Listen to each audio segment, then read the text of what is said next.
Hello दोस्तों आज हम लोग फंक्शन के बारे में पढ़ेंगे। सबसे पहले फंक्शन के डिफिनेशन को पढ़ेंगे, फिर उसके बाद फंक्शन के टाइप्स को पढ़ेंगे। आज हम लोग का मेन टॉपिक फंक्शन है। देखिए, फंक्शन क्लास 12 एनसीईआरटी में फंक्शन को डायरेक्ट नहीं बताया, इसमें डायरेक्ट टाइप्स ऑफ फंक्शन बता दिया है। मगर फिर भी मैं आप लोगों को फंक्शन पूरी तरह से अच्छी तरह से शुरू से पढ़ाऊँगा ताकि आप सभी को अच्छी तरह समझ में आए। जो पिछला 11 नहीं पढ़े हैं उन लोगों को भी अच्छी तरह समझ में आए। पिछला वीडियो जो मेरा था वो रिलेशन का था, तो आप लोगों ने देखा ही होगा रिलेशन का। उसमें भी मैंने अच्छी तरह से वीडियो बनाया था रिलेशन का, फिर 7.1 भी बनाया गया था। वो वीडियो भी अगर आप लोगों ने नहीं देखा है तो अगर देख लीजिए, बहुत अच्छी तरह से बनाया गया, आप लोगों को ज़रूर समझ में आएगा। तो चलिए, आज का टॉपिक है फंक्शन। तो फंक्शन को स्टार्ट करते हैं। देखिए, फंक्शन है क्या, सबसे पहले हम उसका डिफिनेशन पढ़ेंगे। और आप लोग देखिए, बहुत ध्यान से सुनिए, ध्यान से समझिए, बहुत अच्छी तरह समझ में आएगा। मैं इतनी अच्छी तरह से आप लोगों को समझाऊंगा कि ज़रूर समझ में आएगा। नहीं समझने का कोई वैसा ऑप्शन ही नहीं है। देखिए, सबसे पहले फंक्शन स्टार्ट करते हैं। सबसे पहले हम फंक्शन के डिफिनेशन को बताते हैं आपको। देखिए, मान लीजिए लेट, अच्छी तरह समझिएगा, आप लोग को ज़रूर समझ में आएगा। Let A and B two non empty sets. Sets के बारे में तो आप लोग जानते ही होंगे। नहीं जानते हैं तो पिछला वीडियो जो मेरा रिलेशन का था उसको देख लीजिएगा, सब कुछ अच्छी तरह समझ में आ जाएगा, कोई दिक्कत नहीं है। फिर let A and B two non empty sets मान लीजिए। अब देखिए, फंक्शन का डिफिनेशन अभी से स्टार्ट होता है। फंक्शन का डिफिनेशन अभी से स्टार्ट हुआ। क्या ए और बी क्या है? दो ठो नॉन एम्प्टी सेट्स। क्या है? ए और बी नॉन एम्प्टी सेट्स है। और देखिए, फंक्शन में क्या होना चाहिए, देखिए मतलब समझिएगा। आप पहले डिफिनेशन का एक बार अच्छी तरह से मतलब समझिएगा, और नहीं समझ आएगा तो हम आपको समझाएंगे ही, मगर इसका पहले अच्छी तरह से आप मतलब समझ लीजिएगा। देखिए,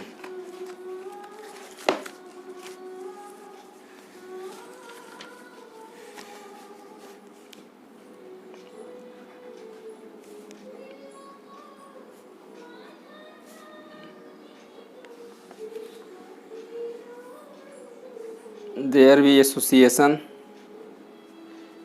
between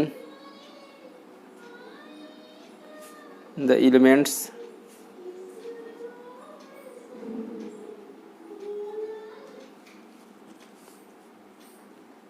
of A and B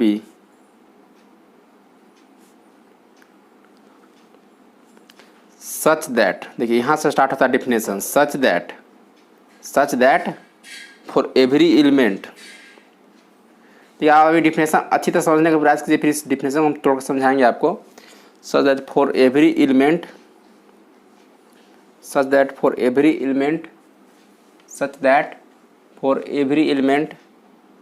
x क्या है? एलिमेंट है। किसका एलिमेंट है? सेट ए का एलिमेंट है। किसका एलिमेंट है? सेट ए का एलिमेंट है। such that for every element x is element of A, there exists क्या होगा? there exists a unique element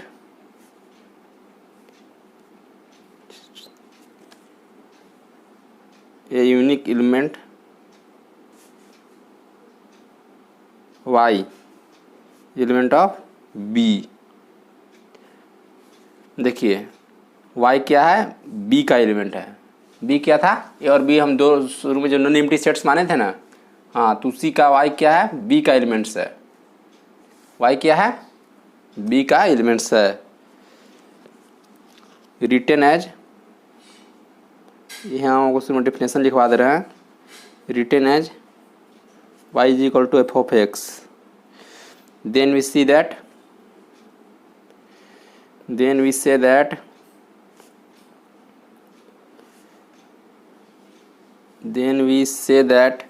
f is a function from A to B। f is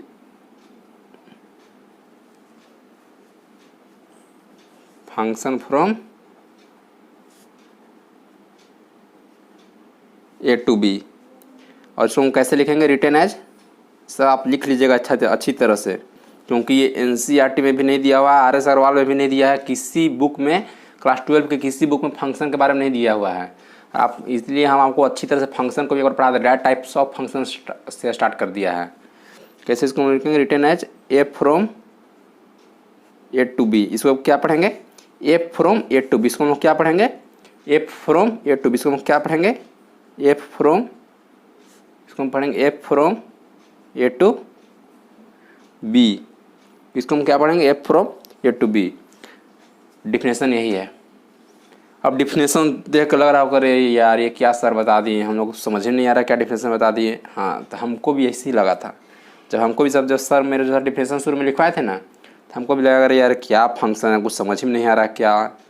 मगर आप अच्छी तरह से डिफिनेशन समझिएगा ना, तो आपको लगेगा ना कि यार इससे ईजी तो कोई विषय ही नहीं है। देखिए यहाँ पर क्या लिखा हुआ है। हम आपको सबसे पहले एक एग्जाम्पल लेकर बताते हैं। सबसे पहले हम आपको क्या ले लेते हैं? सबसे पहले एक एग्जाम्पल ले लेते हैं। आप इसका मतलब समझ रहे हैं? यहाँ लिखा हुआ है फॉर एवरी एलिमेंट एक्स। एक का मान लीजिए एक का एलिमेंट क्या है? एक्स है। तो देखिए ये ए है, ये बी है, ये एक्स है, ये वाई है। ऐसे x1 x2 x2 y1 y2 y2 y2। देखिए क्या लिखा हुआ है? For every element x is element of A. माने ये जो सेट ए है उसका जो एलिमेंट एक्स है उसका there exist unique element B में, बी सेट में एक यूनिक एलिमेंट वाई भी होना चाहिए। कैसे एसोसिएशन होगा? There be association between the elements of A and B such that for every element x is element of A there exist unique element Y is element of B. मतलब X के सभी element के लिए एक B set जो B है उसमें एक यूनिक एलिमेंट वाई रहना चाहिए। क्या रहना चाहिए? मतलब सेट ए के सभी एलिमेंट्स के लिए सेट बी में जो एलिमेंट्स हैं उन लोगों का एक यूनिक एलिमेंट बन दोनों में जुड़ा होना चाहिए। मतलब आप नहीं समझ रहे, देखिए समझाते हैं आपको। ये सेट ए है, ये सेट बी है। तो सेट ए का जो एलिमेंट एक्स है ना वो एक डिस्टिंक्ट और यूनिक बी के एलिमेंट के साथ रहना चाहिए। मतलब x1 x2 x3 y1 y2 y3 ऐसे है। तो जो x1 है वो जाकर y1 के साथ जुड़ा रहना चाहिए। ऐसा नहीं है कि x1 y1 और y2 दोनों के साथ नहीं जुड़ा रहना चाहिए, ये किसी एक ही एलिमेंट के साथ जुड़ा रहना चाहिए। इसीलिए यहाँ पर लिखा हुआ है, देखिए for every element x is element of A there be a association there exist a unique element Y is element of B. Association यहाँ लिखा हुआ है। एसोसिएशन का क्या, कहाँ से कहाँ तक होना चाहिए? माने एक का जो एलिमेंट एक्स है उसका एक यूनिक एलिमेंट के साथ बी के एक यूनिक एलिमेंट के साथ एसोसिएशन होना चाहिए। मीन्स यूनिक मतलब क्या? सिर्फ एक ही एलिमेंट के साथ एसोसिएशन होना चाहिए। देखिए ऐसा नहीं हो सकता, दो एलिमेंट के साथ एसोसिएशन नहीं हो सकता है, सिर्फ इसके साथ। फिर ये नहीं होगा एक्स का y2 के साथ होना चाहिए, x3 का y3 के साथ होना चाहिए, ऐसे होना चाहिए। मीन्स ऐसा नहीं होना चाहिए कि x1 है ना y1 के साथ भी एसोसिएशन कर रहा है, y2 के साथ एसोसिएशन कर रहा है, चाहे x2 है ना इसके साथ एसोसिएशन कर रहा है, x के साथ भी एसोसिएशन कर रहा है, इसके साथ भी एसोसिएशन कर रहा है। ऐसा नहीं होना चाहिए। सिर्फ ये b के एक यूनिक एलिमेंट के साथ एसोसिएशन करना चाहिए। मीन्स सिर्फ एक एलिमेंट के साथ एसोसिएशन करना चाहिए, सिर्फ एक डिस्टिंक्ट एलिमेंट के साथ एसोसिएशन होना चाहिए। ये बात आप ध्यान रखिए। फंक्शन यही है। फंक्शन क्या है? यही है। अब लोग को अभी भी नहीं समझ में आया होगा कि क्या वक्त दिए सर, हमको समझ में नहीं आया, नहीं समझ में आया होगा, हम जान रहे हैं। देखिए अभी हम आप लोगों को कुछ प्रॉपर्टीज लिखा रहे हैं फंक्शन के। वो प्रॉपर्टीज आप अच्छी तरह से लिख लीजिए। उस प्रॉपर्टी लिखने के बाद हम आपको दो एग्जाम्पल बताएंगे, और तब नहीं समझ में आया ना तब आप हमको कमेंट करके बताइएगा कि सर अभी नहीं समझ में आया। ऐसा होगा ही नहीं। देखिए पहला प्रॉपर्टी आप लिखिए। पहले प्रॉपर्टी एक बार लिख लीजिए। पहला प्रॉपर्टी क्या है फंक्शन की? क्या है? For each element x is element of a there exists a unique element, there exists a unique element y जो एलिमेंट बी से रहेगा। इसका मतलब आप समझें, आपको अभी समझाए थे ना, यहाँ पर एक सेट है, बी सेट है, ए का एलिमेंट x है, बी का एलिमेंट y है। तो x जो रहेगा ना माने बी के जो सेट, बी का जो एलिमेंट्स है उससे यूनिक एसोसिएशन करेगा। मतलब x1 y1 के साथ एसोसिएशन में सिर्फ इसमें एक ही एलिमेंट के साथ x1 एसोसिएशन कर सकता है, दूसरा एलिमेंट के साथ नहीं एसोसिएशन कर सकता है। x1 सिर्फ एक ही एलिमेंट के साथ एसोसिएशन कर सकता है, दूसरा एलिमेंट के साथ एसोसिएशन नहीं कर सकता है। यही बात ये बोल रहा है। दूसरा देखिए क्या, द एलिमेंट, देखिए मेन पॉइंट लिखवा रहे हैं। The element y is element of B is called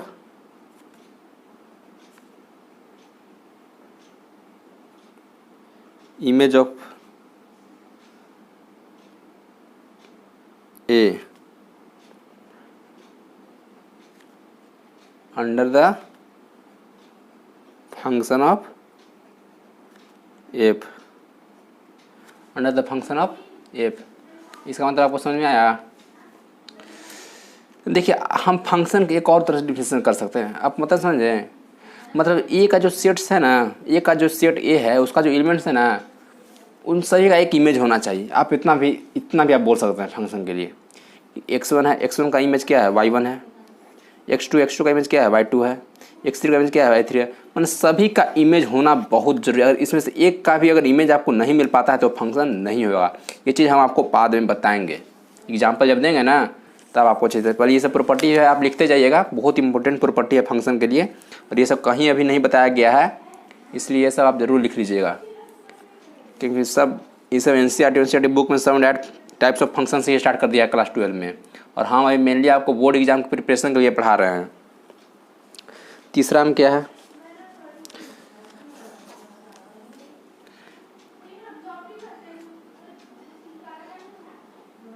if there is an element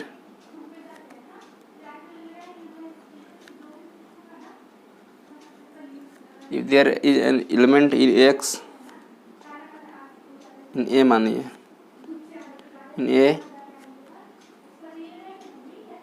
which has more than one image in B,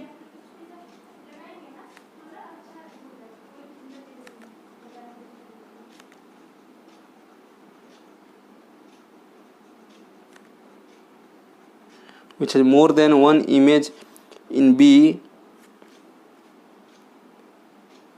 then f from a to b is not a function, then f from a to b क्या होगा, not a function।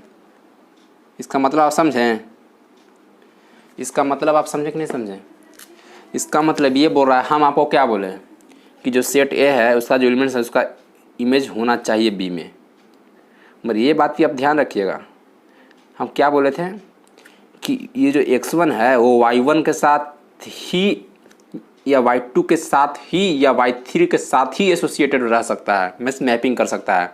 ये ऐसा नहीं है कि x1 y1 के साथ भी मैपिंग कर लेगा और y2 के साथ भी मैपिंग कर लेगा, ऐसा नहीं हो सकता है, ऐसा नहीं हो सकता है। और ये सिर्फ y1 के साथ ही मैपिंग करेगा तो इसका इमेज कितना होगा, सिर्फ एक ही तो इमेज रहेगा।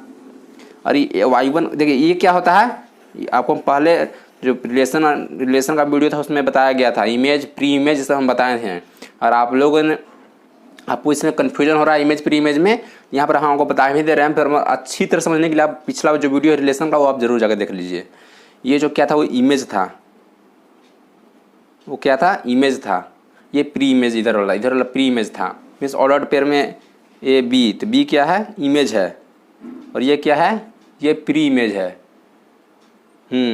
तो देखिए, तो x1 है इसी बार y1 के साथ एसोसिएटेड करेगा तो कैसे लिखाएगा ऑर्डर पेयर में, x1 y1 ऐसे ही तो लिखाएगा, इसका सिर्फ एक ही इमेज तो आया।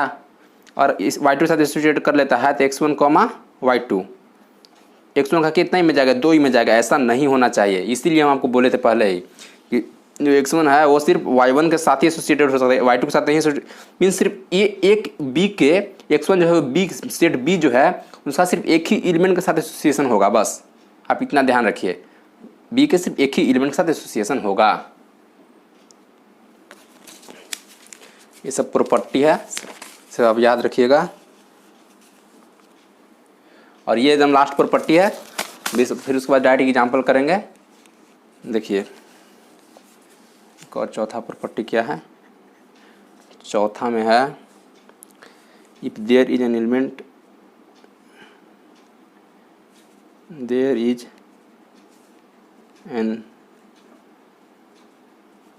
in A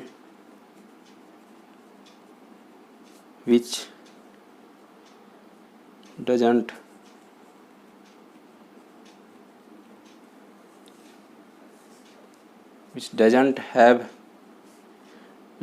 have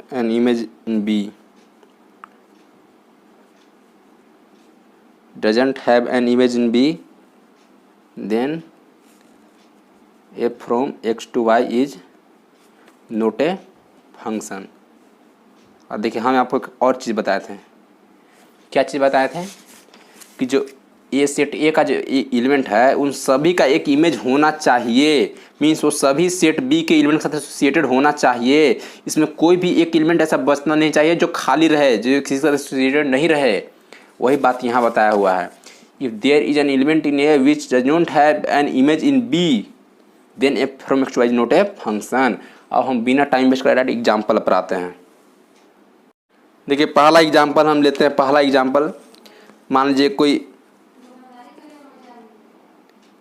एग्जाम्पल 1, पहला एग्जाम्पल क्या है, मान लीजिए हम कोई सेट एक्स ले लेते हैं, एक्स का एलिमेंट 1 2 3 ले लेते हैं। फिर कोई सेट बी ले लेते हैं, सेट बी का एलिमेंट हम क्या लेंगे, ए बी सी और डी ले लेते हैं। अब देखिए अब हमको इसमें से फंक्शन बताना है। हम इसको फंक्शन इसके लिए हम आपको डोमेन, कोडोमेन और रेंज भी बता देंगे। इसमें आपको डेफिनेशन कोडोमेन, डोमेन, रेंज का बाद में लिखा देंगे, मगर इसमें अभी देखिए फंक्शन के साथ साथ इसमें कोडोमेन, डोमेन, रेंज भी हम पढ़ लेंगे। देखिए ये सेट एक्स है और ये सेट वाई, है। 1 2 3 दिया हुआ है। क्या दिया हुआ है, 1 2 3। इसमें क्या दिया हुआ है, A B C D. 1 D के साथ एसोसिएटेड है, 1 के साथ एसोसिएटेड है, डी के साथ। 1 का इमेज क्या है, डी। 2 सी के साथ एसोसिएटेड है, 2 के साथ एसोसिएटेड है, सी के साथ। 3 भी सी के साथ एसोसिएटेड है, ऐसा मान लेते हैं। देखिए फंक्शन का पहला रूल क्या था, फंक्शन का पहला देखिए हम इसमें पहला रूल वाइज हम पढ़ते हैं। For each element x is element of A there exist unique element Y is element of B. Means A के सभी एलिमेंट के लिए, एक्स के सभी एलिमेंट के लिए वाई में एक यूनिक एलिमेंट रहना चाहिए। तो देखिए वाई में एक यूनिक एलिमेंट है, 1 के लिए सिर्फ डी ही है, 2 के लिए सिर्फ सी ही है। मीन्स ये सिर्फ एक ही के साथ मैपिंग करना चाहिए, 3 के साथ सी ही है, 3 के साथ और कोई नहीं है ना, एबीसी में कोई नहीं है, खाली सी ही है। 2 के साथ सिर्फ सी है, ए बी डी तो नहीं है। 1 के साथ सिर्फ डी है, ए बी सी तो नहीं है। तो ये पहला प्रॉपर्टी हो गया। The element Y is element of B is called image of A. ये तो हम जानते ही हैं कि 1 का इमेज क्या है, डी है, 2 का इमेज क्या है, सी है, 3 का इमेज क्या है, सी है। हम देखिए हम क्या बोले हैं कि जो ये जो एलिमेंट है ना वो सिर्फ एक के साथ एसोसिएटेड करेगा, मगर जो इसमें एलिमेंट है उन लोगों में इसका दो एसोसिएटेड कर सकता है। जैसे मैं यहाँ देखिए 2 और 3 दोनों सी के साथ एसोसिएटेड है, मगर ये 2 है ना वो सी और बी ऐसे एसोसिएटेड नहीं हो सकता, ये सिर्फ एक ही के साथ एसोसिएटेड होना चाहिए। मगर वाई में जो एलिमेंट है उन लोगों के साथ आकर 2 एसोसिएटेड हो सकता है। मीन्स सी जो है ना वो 2 का इमेज हो सकता है, सी है वो 2 का इमेज हो सकता है, मगर ये जो 2 है ना इसका 2 इमेज नहीं हो सकता है। देखिए 2 का इमेज तो सिर्फ एक ही ना, सी ही ना है। 2 का इमेज मान लीजिए हम बी के साथ लिंक करेंगे तब ना बी और सी दोनों इमेज होगा, मगर ऐसा नहीं होगा, ये सिर्फ एक ही के साथ एसोसिएटेड होना चाहिए। समझें? देखिए आपको हम अच्छी तरह समझाते हैं। इसमें देखिए एक बात देखिए आपको, फिर देखिए चौथा प्रॉपर्टी। और क्या प्रॉपर्टी है, there exist an element in A which has more than 1 image in B then A from A to B not a function. देखिए इसमें कोई भी एलिमेंट है उसका कितना है, सिर्फ एक ही इमेज है। देखिए 1 का क्या इमेज है, 1 का सिर्फ डी ही इमेज है। 1 का क्या इमेज है, 1 का सिर्फ क्या इमेज है, फिर से एक बार बना देते हैं। 1 2 3 ए बी सी डी। 1 का क्या इमेज है, डी। और एक से ज़्यादा इमेज होगा तो नहीं फंक्शन वो नहीं होगा। पर एक 1 का यहाँ पर एक ही इमेज है D, 2 का यहाँ पर एक ही इमेज है C, 3 का भी यहाँ पर एक ही इमेज है C, इसलिए ये फंक्शन है, ये फंक्शन है। ऐसा देखिए। और एक चीज़ और ध्यान रखिएगा, ये जो 1 2 3 है वो सभी सेट बी के एलिमेंट के साथ एसोसिएटेड होना चाहिए।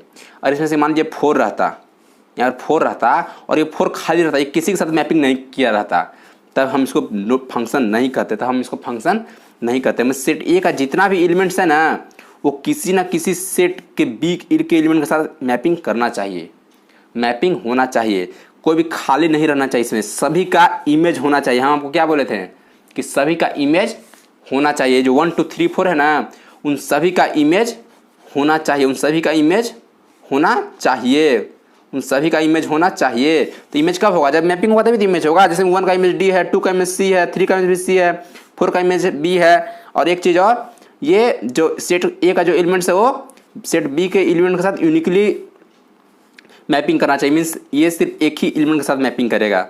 मीन्स 1 जो है ना वो सेट बी के एक ही एलिमेंट के साथ मैपिंग करेगा, 2 है ना वो सेट बी के एक ही एलिमेंट के साथ मैपिंग करेगा, 3 है सेट बी के एक ही एलिमेंट के साथ मैपिंग करेगा, 4 है सेट बी के एक ही एलिमेंट के साथ मैपिंग करेगा। मगर हाँ, सेट बी के जो 3 और 4 वो सेट बी के एक एलिमेंट के साथ मैपिंग कर सकते हैं, इसमें कोई दिक्कत नहीं है। 3 और 4 है ना, मान लीजिए 3 सेट ए के साथ सेट बी के एलिमेंट ए के साथ मैपिंग कर सकता है, 4 भी सेट एलिमेंट के एक साथ मैपिंग कर सकता है, ऐसे हो सकता है। मगर 3 ए के साथ मैपिंग करेगा, सिर्फ ए के साथ। ऐसा नहीं कि 3 ए के साथ मैपिंग कर रहा है तो बी के साथ मैपिंग करेगा, ऐसा नहीं होना चाहिए। 3 सिर्फ ए के साथ मैपिंग करना, सिर्फ ओनली ए के साथ मैपिंग करना चाहिए, ये बात याद रखिएगा। और एक चीज़ और, सेट बी का जो एलिमेंट्स है ना उसमें खाली भी रह सकता है। जैसे यहाँ पर देखिए ए तो यहाँ पर खाली रह गया, एक किसी का एसोसिएटेड यहाँ पर है नहीं, ए तो यहाँ पर खाली रह गया, ए यहाँ पर तो खाली ही रह गया। तो हमको ये ध्यान देना है कि जो सेट ए है उसका कोई भी एलिमेंट नहीं बचना चाहिए, सेट बी का एलिमेंट बच सकता है, उसमें कोई दिक्कत नहीं है। सेट ए का सिर्फ एक ही इमेज रहना चाहिए, एलिमेंट्स का सिर्फ एक ही इमेज रहना चाहिए, ये बात याद रखिएगा। तो यहीं पर फंक्शन खत्म। एक और एग्जांपल आपको हम बता देते हैं अच्छी तरह समझने के लिए। एक और एग्जांपल देखिए, मान लीजिए ये सेट ए है, ये सेट बी है। सेट ए क्या है? 1 2 3 4 डी बी सी ए है। 1 मान लीजिए डी के साथ एसोसिएटेड है, 1 किसके साथ एसोसिएटेड है? 1 के साथ मैपिंग कर रहा है, डी के साथ मैपिंग कर रहा है, 2 बी के साथ मैपिंग कर रहा है और 2 सी के साथ भी मैपिंग कर रहा है। ऐसा एग्जाम्पल और लेते हैं। फंक्शन है कि नहीं है? क्या है बताइए आप? फंक्शन है? ये फंक्शन नहीं है। ये फंक्शन क्यों नहीं है? हम आपको 4 रूल लिखाए थे, 4 रूल में जाकर के देखिए, इसमें ये 2 रूल को वायलेट कर रहा है। फर्स्ट रूल ये क्या वायलेट कर रहा है? फर्स्टली ये क्या वायलेट कर रहा है? फर्स्टली ये वायलेट कर रहा है कि इसमें 3 और 4 किसी के साथ मैपिंग नहीं कर रहा है। 3 और 4 तो यहाँ पर किसी के साथ मैपिंग नहीं कर रहा है, 3 और 4 तो यहाँ किसी के साथ एरो नहीं बना रहा है, 3 और 4 यहाँ अकेला बच गया। पहला रूल ये वायलेट किया, इसलिए ये फंक्शन नहीं है। दूसरा रूल क्या वायलेट कर रहा है? 2 का कितना इमेज है यहाँ पर देखिए, 2 का कितना इमेज हो जा रहा है? इसको हम कैसे लिखेंगे? ऐसे ही नहीं लिखेंगे 2 बी और 2 सी। तो 2 का यहाँ पर कितना इमेज हो रहा है? बी और सी दोनों इमेज बन जा रहा है 2 का। तो क्या लिखा हुआ था इसमें? देखिए 3 में देखिए, 3 रूल नंबर 3 में देखिए कि एक ही इमेज होना चाहिए। और एक से ज़्यादा इमेज हो जाएगा तो फंक्शन नहीं होगा। यहाँ 2 है ना, 2 एलिमेंट के साथ बी के 2 एलिमेंट के साथ मैपिंग कर रहा है, ये नहीं होना चाहिए। 2 है ना, वो बी के सिर्फ एक ही एलिमेंट के साथ मैपिंग होना चाहिए। 2 क्या होना चाहिए? बी के सिर्फ एक ही एलिमेंट के साथ मैपिंग होना चाहिए, तब वो फंक्शन कहलाएगा। 2 बी के एक ही एलिमेंट के साथ मैपिंग करना चाहिए। चलिए एक और एग्जांपल आपको हम बताते हैं, एक और यूनिट आपको हम बताते हैं। देखिए फंक्शन भाई अच्छी तरह समझ लीजिए। फंक्शन एक बार अच्छी तरह समझ लीजिएगा ना, फिर 1 1 1 2 रेंज ये सब कुछ नहीं है। थोड़ा वीडियो लॉन्ग जाएगा क्योंकि हम एग्जांपल बहुत ज़्यादा दे रहे हैं। मान लीजिए ABCD, मान लीजिए यहाँ पर मान लीजिए 1 2 3 4 मान लीजिए। A1 के साथ एसोसिएट कर रहा है, B के साथ 2, C के साथ 3, D के साथ 4। ये क्या हो जाएगा? ये फंक्शन होगा, क्योंकि एक के सभी जो सेट X है ये सेट Y है। मान लीजिए सेट X के सभी एलिमेंट्स के पास एक इमेज है। A के साथ इमेज क्या है? 1 है, B के क्या इमेज 2 है, C का क्या इमेज 3 है, और वो सब सेट एक्स के जो एलिमेंट्स है वो वाई के एलिमेंट के साथ यूनिकली मैपिंग कर रहे हैं। मीन्स सिर्फ ये एक ही साथ मैपिंग कर रहा है, बी भी एक ही साथ मैपिंग कर रहा है, सी भी एक ही साथ मैपिंग कर रहा है, डी भी एक ही साथ मैपिंग कर रहा है। सेट एक्स के जो एलिमेंट्स हैं उन लोगों का सभी का क्या है, एक ही इमेज है। उन लोग सभी का क्या है, एक ही इमेज है। सेट एक्स का कोई भी एलिमेंट्स बचा हुआ नहीं, सभी मैपिंग कर रहे हैं, इसलिए ये फंक्शन है। और देखिए एक और एग्जाम्पल हम आपको दम तक देंगे ताकि अच्छी तरह से आप समझ लीजिए। मान लीजिए 1 2 3 4 दिया हुआ है, ए बी सी दिया हुआ है, डी दिया हुआ है, 1 ए के साथ एसोसिएटेड है, 1 बी के साथ एसोसिएटेड है, 2 सी के साथ, 3 सी के साथ, 4 डी के साथ एसोसिएटेड है। ये फंक्शन है कि नहीं है, ये भी फंक्शन है।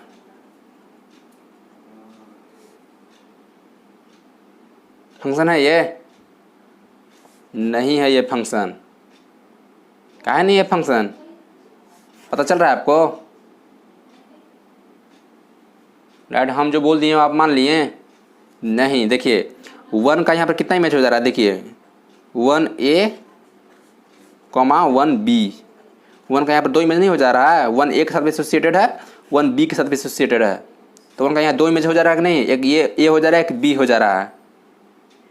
ये सिर्फ एक ही एलिमेंट के साथ एसोसिएटेड रहना चाहिए, ये सिर्फ एक ही एलिमेंट के साथ मैपिंग करना चाहिए, ये सिर्फ एक ही एलिमेंट के साथ मैपिंग करना चाहिए। तब ये फंक्शन, अगर ये नहीं रहता ना, ये बी के साथ मैपिंग नहीं किया रहता, तब इसको हम फंक्शन कहते थे। क्योंकि देखिए 1 ए के साथ मैपिंग कर रहा है, 2 सी के साथ मैपिंग कर रहा है, 3 सी के साथ मैपिंग कर रहा है। देखिए 1 का 1 ए, 2 सी, 3 सी, 4 डी, सभी 1 2 3 4 का कितना एक ही इमेज है। 1 का इमेज है, 2 का इमेज सी है, 3 का इमेज सी है, 4 का इमेज डी है। यही तो फंक्शन है।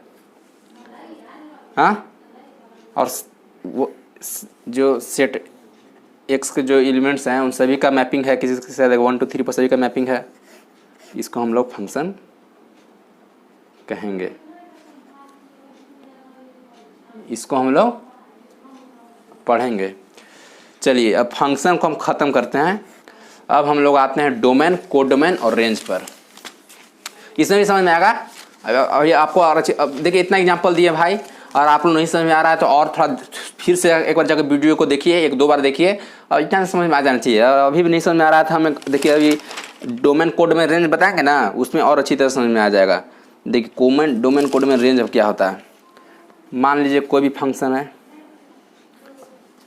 मान लीजिए कोई भी फंक्शन है, ए फ्रॉम ए टू बी कोई फंक्शन है, ए फ्रॉम ए टू बी क्या है, कोई फंक्शन है। तो जो ए है ये क्या है, ए को ही हम लोग क्या कहते हैं, डोमेन कहते हैं। ए को ही हम लोग क्या कहते हैं, डोमेन कहते हैं। ए को ही हम लोग क्या कहते हैं, डोमेन कहते हैं। A is called domain of f, A is called domain of f, A is called domain of F.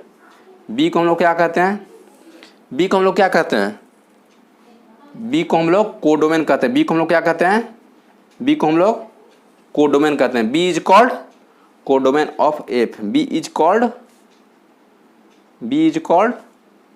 Codomain of F, B is called codomain of F. B को हम लोग क्या कहते हैं, कोडोमेन कहते हैं। बी को हम लोग क्या कहते हैं, कोडोमेन कहते हैं। देखिए डोमेन और कोडोमेन का डिफरेंस समझ लीजिए।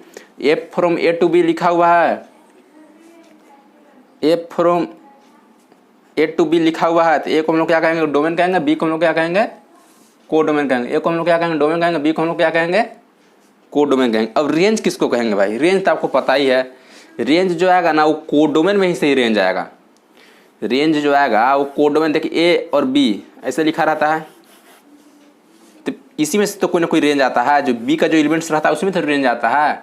आप इतना ध्यान रखिएगा कि range is a subset of codomain. Range क्या रहेगा, कोडोमेन का ही सबसेट रहेगा। रेंज क्या रहेगा, कोडोमेन का ही सबसेट रहेगा। Range is subset of codomain. आप इतना ध्यान रखिएगा, रेंज सबसेट का ही कोडोमेन रहेगा। तो रेंज का डिफिनेशन हम लोग कैसे लिखेंगे, F from A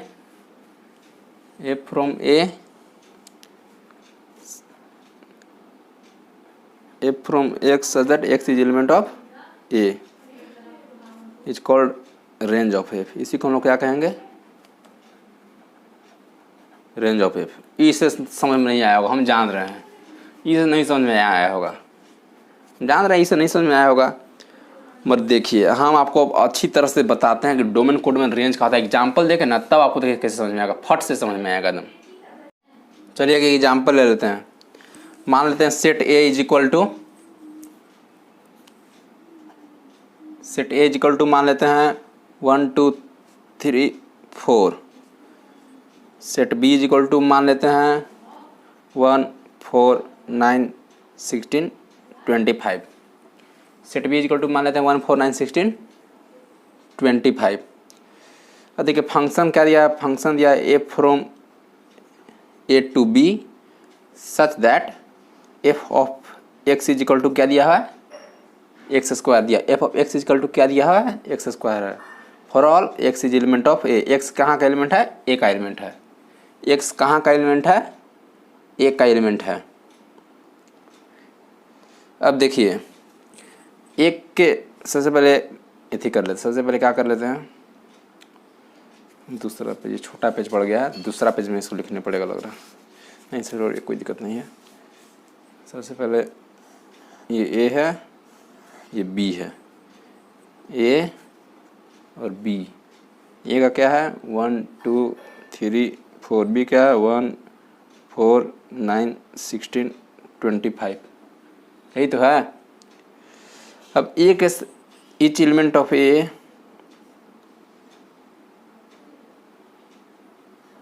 each element of A has its unique image in B।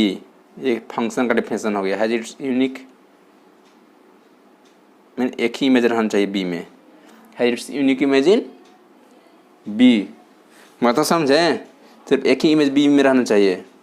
तो देखिए एफ ऑफ 1 क्या आएगा,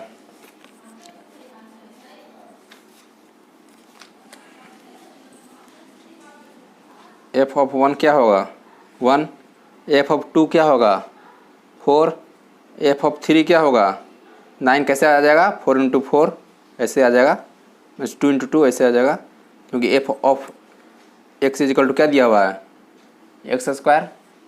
और एफ ऑफ 4 क्या हो जाएगा 16, एफ ऑफ 4 क्या हो जाएगा 16। तो देखिए एफ ऑफ 1 1 1 1 से होगा, 2 4 से होगा, 3 9 से होगा, 4 16 से होगा। ये फंक्शन है, क्योंकि देखिए जो ए का सभी एलिमेंट्स हैं वो यूनिक इमेज है बी में उनका। क्योंकि देखिए 1 का इमेज क्या है, 1 का इमेज 1 है, 2 का इमेज 4 है, ये फंक्शन है। 3 का इमेज 9 है, 4 का इमेज 16 है। सबका अपना यूनिक इमेज है कि नहीं है, 1 का इमेज 1 है, 2 का इमेज 4 है, 3 का इमेज 9 है, 4 का इमेज 16 है। सबका एक यूनिक इमेज है कि नहीं है, सबका यूनिक इमेज है, हैं? और फिर देखिए फिर जो सेट ए का जो एलिमेंट्स है वो सभी मैपिंग कर रहे हैं, उन सभी का इमेज है। ये फंक्शन तो है। हम इसमें मेन डोमेन कोडोमेन और रेंज जानना चाहते हैं, रेंज डोमेन और कोडोमेन क्या होगा इसमें। तो देखिए इसमें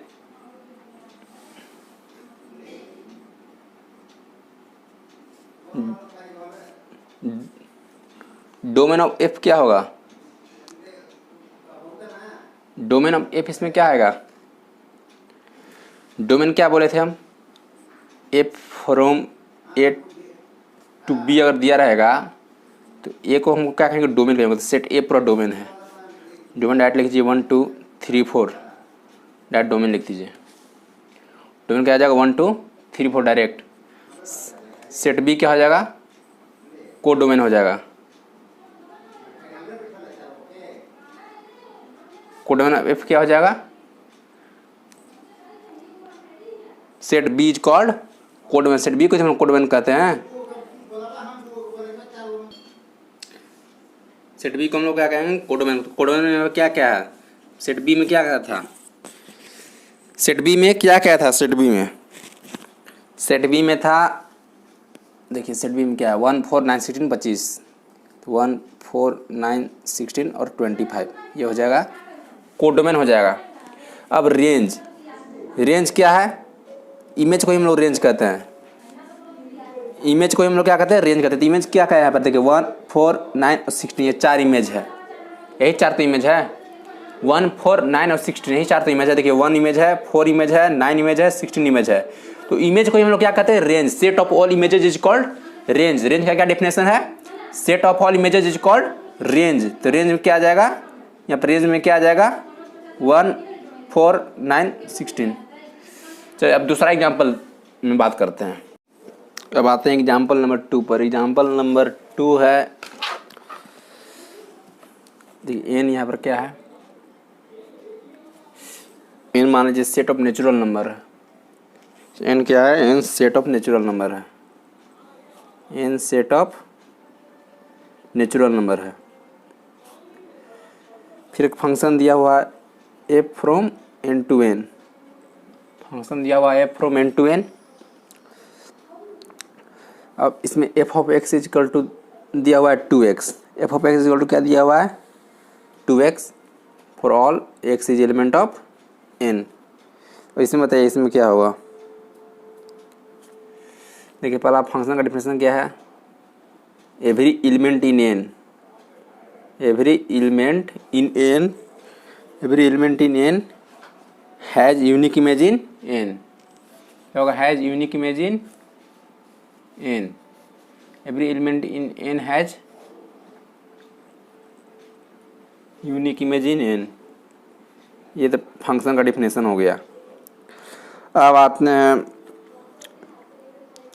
एफ ऑफ 1 इजकल टू क्या होगा 2, एफ ऑफ 2 इजकल टू क्या हो जाएगा 4, एफ ऑफ 3 इजकल टू क्या हो जाएगा 6, एफ ऑफ 4 इजकल टू क्या हो जाएगा 8, एफ ऑफ 5 इजकल टू क्या हो जाएगा 10।